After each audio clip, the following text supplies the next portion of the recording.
Hi guys, welcome back to another video. In front of us, this is a Catasetum fimbriatum.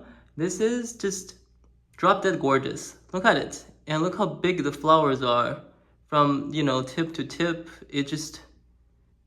I'll just say the wingspan is wider than my hand, and this just look exactly like a flying bird to me. And I know some of those bearded Catasetums, like you see the beard on the lip, are not always the fullest in terms of the width of the petals and the overall shape of the flower, but this one is just gorgeous.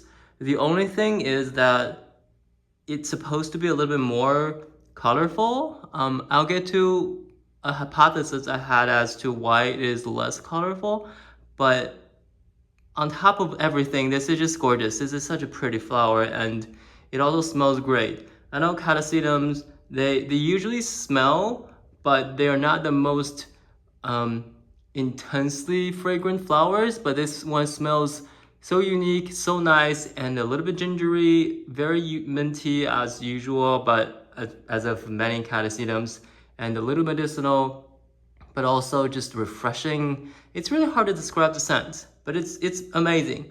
However, the flower is all opening facing downward, so I'm basically right now on the ground filming from this awkward angle. If we look at it from a side, from a more of a normal or sideways, you can see the flowers are all just like, they're all facing down. Not the best when it comes to display, because we want to be able to see the flower, but it is what it is. And so that's the good side about the flower. The bad side is that I think I grew it too hot. Let me tell you why.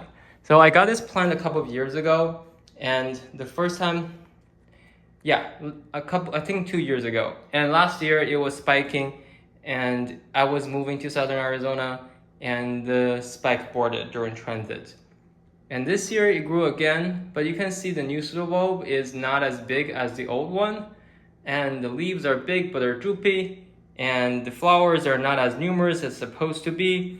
I think the main reason is basically I grew it too hot. Everyone says Catasetums like it hot, like it humid, but obviously there's a limit, and I should have known, but I pushed it too much.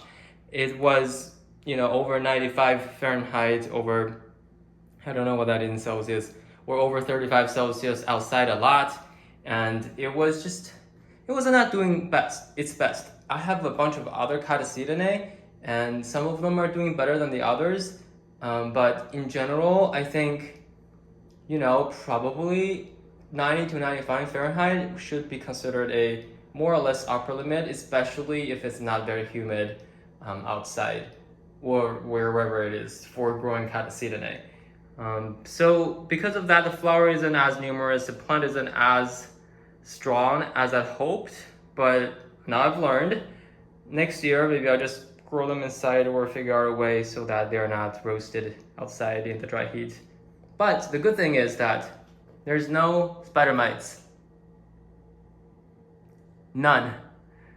So, you win some, you lose some. For a trade of the lack of spider mites, maybe I'm okay with 4 flowers. Anyways, just a very quick video and one last look at those gorgeous flowers. Let me get on the ground again. And also, I think because it's too hot, it's not as colorful. And also, I think in general, when a orchid is supposed to be very colorful, like very intensely colored, usually as a rule of thumb, I think cooler temperatures brings that out a little bit more. So maybe that's why this isn't as dark or red as it's supposed to be. So I'll keep you posted on what happens next year if I grow it cooler. All right, thank you so much for watching. You have a great summer.